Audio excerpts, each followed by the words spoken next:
Quand la paresse s'infiltre, ce n'est pas la discipline qui lui a ouvert la porte. C'est moi. C'est moi qui me suis trouvé des excuses et qui a justifié cette paresse. C'est moi qui décide de prendre le chemin facile plutôt que le chemin vertueux de la discipline. C'est ma décision. C'est tout ce que c'est. C'est moi qui décide de céder devant la faiblesse et de devenir son esclave.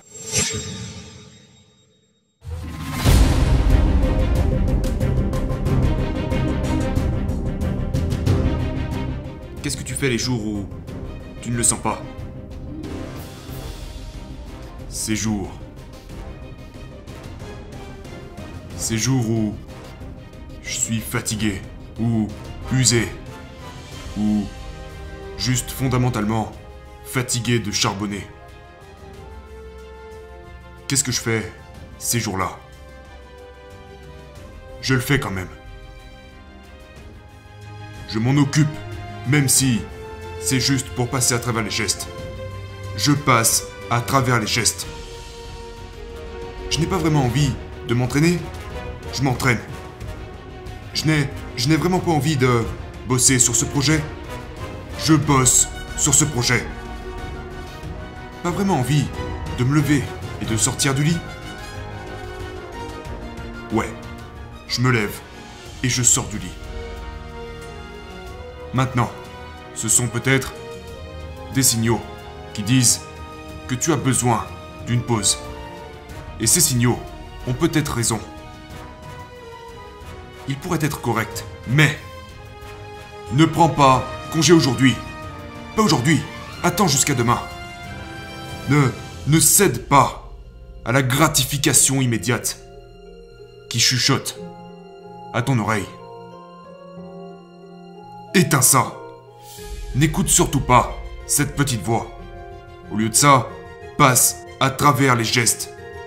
Soulève les poids, sprint sur la colline, travaille sur le projet et surtout, sors du lit.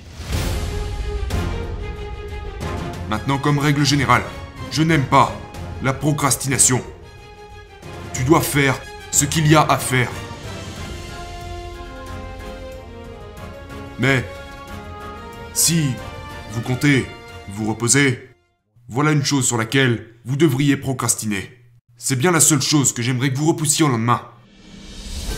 Et si, lorsque demain arrive, vous vous sentez toujours comme si vous aviez besoin de vous reposer, de prendre une pause, là, ok. Prenez-la. Mais il y a bien des chances que vous ne le fassiez pas. Vous n'aurez pas besoin de cette pause. Il y a bien des chances que vous réalisiez que ce désir de se reposer était juste de la faiblesse. C'était juste le désir de prendre le chemin avec le moins de résistance, la descente de la colline, le chemin facile. Mais en passant simplement à travers les gestes, vous aurez surmonté ce chemin. Vous êtes resté sur le droit chemin, le chemin de la discipline. Vous êtes resté sur le chemin de guerre, qui est exactement où vous savez que vous appartenez.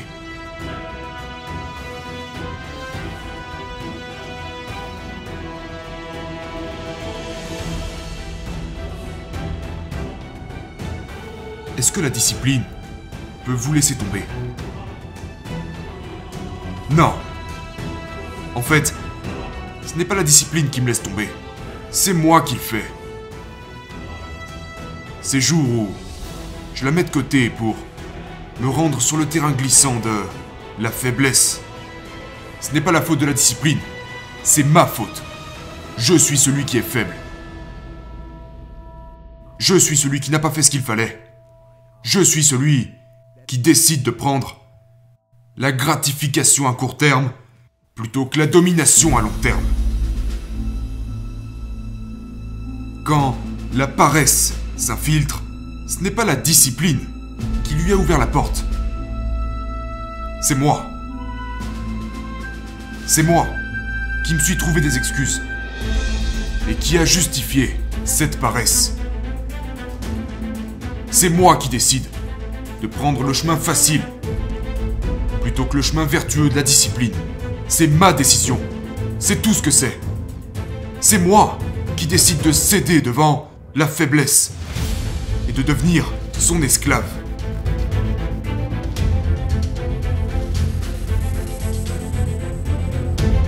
Quand je fais cette erreur, quand je laisse tomber la discipline, il n'y a qu'une seule chose à faire, et c'est de retourner sur le chemin. Retourne-y et mets le paquet. Va plus loin, pousse plus fort et paye pour ta désobéissance.